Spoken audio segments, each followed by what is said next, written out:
चलिए बच्चों next question start करते हैं। और नेक्स्ट क्वेश्चन है हमारे पास में क्वेश्चन नंबर 60। और ये क्वेश्चन आईआईटी 2012 के अंदर पेपर 1 में पूछा गया था।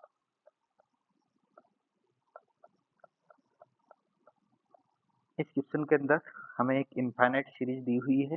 सो सबसे पहले हम उस इनफाइनाइट सीरीज को सॉल्व करते हैं जो लॉग के आर्ग्यूमेंट में दी हुई है।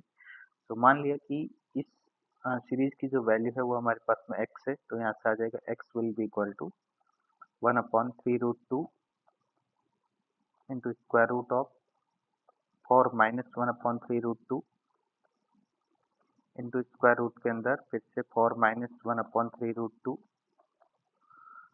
और फिर से स्क्वायर रूट के अंदर 4 माइनस 1/3√2।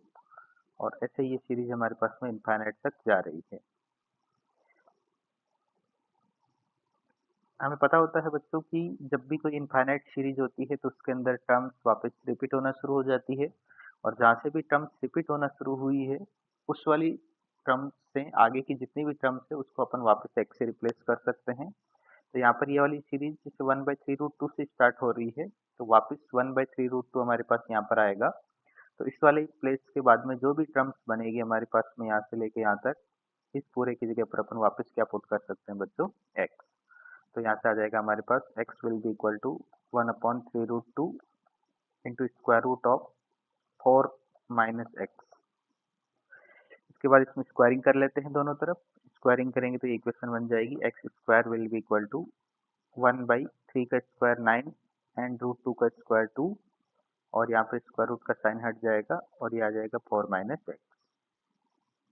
नेक्स्ट इसको क्रॉस मल्टीप्लाई करते हैं तो यहाँ से आएगा 18x square will be equal to 4 minus x. अब इस क्वाड्रेटिक इक्वेशन को सॉल्व करना है बच्चों अपने को। तो यहाँ पर आएगा 18x square plus x minus 4 will be equal to 0। और यहाँ से इस क्वाड्रेटिक इक्वेशन को सॉल्व करने के लिए हम मिडिल टर्म को स्प्लिट करते हैं। यहाँ पर 18 और -4 का जो प्रोडक्ट होगा वो होगा -72। और इसके दो ऐसे फैक्टर्स कीजिए जिनका सम +1 आ जाए, तो वो होगा 9 और -8। इन दो पार्ट्स में जब हम मिडिल टर्म को स्प्लिट करेंगे तो इक्वेशन बनेगी हमारे पास 18x square plus 9x minus 8x minus 4 will be equal to 0। इसके बाद यहाँ पर कॉमन लेते हैं। पहली दो टर्म में से कॉमन आएगा हमारे पास में 9x, यहाँ से कॉमन आएगा 4।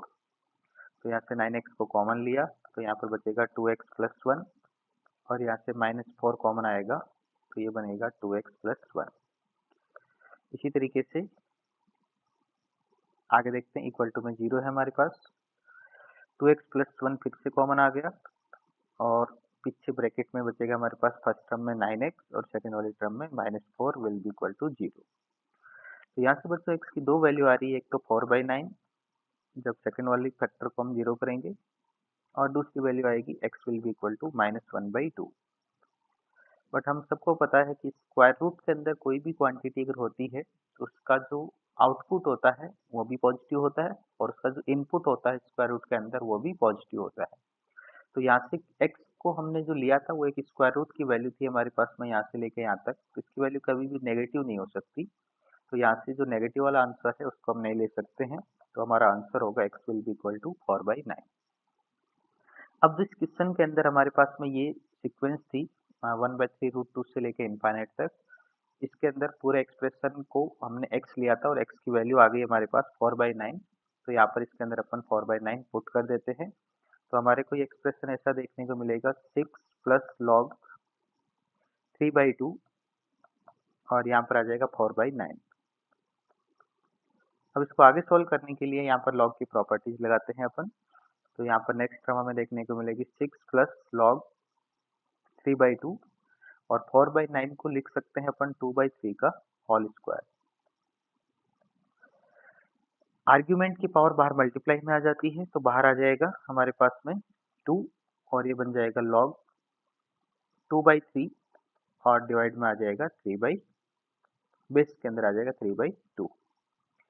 फिर ये जो 2/3 है बच्चों इसको लिख सकते हैं अपन प्लस का 2 इंटू लॉग 3/2 और 2/3 को लिख सकते हैं अपन रेसिप्रोकल करके 3/2 की पावर -1।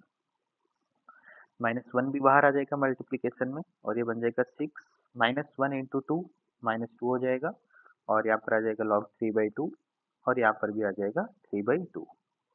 इस log का आर्ग्यूमेंट और बेस दोनों सेम है तो इस वाले एक्सप्रेशन की यहाँ से लेके यहाँ तक की ये वैल्यू 1 हो जाती है तो यहाँ पर आ जाएगा 6 -2 इंटू 1 और इससे हमारा जो आंसर है वो आ जाएगा बच्चों 4। तो इसका जो सही आंसर है वो होगा हमारा 4 और ये एक इंटीजर टाइप का क्वेश्चन था जिसका आंसर आने वाला है 4। तो ये क्वेश्चन काफ़ी इजी क्वेश्चन था। अगर आपको इनफाइनाइट सीरीज को सॉल्व करने का प्रोसीजर अगर पता है क्वेश्चन के अंदर तो आप इस क्वेश्चन को बहुत ही इजीली टैकल कर सकते हैं और लास्ट के अंदर इसके अंदर लॉग का कॉन्सेप्ट यूज होगा, पावर की प्रॉपर्टी उसका यूज करते हुए आप फाइनल आंसर तक पहुंच सकते हैं। काफ़ी इजी क्वेश्चन था और ये IIT 2012 में पूछा गया था। Okay, thank you.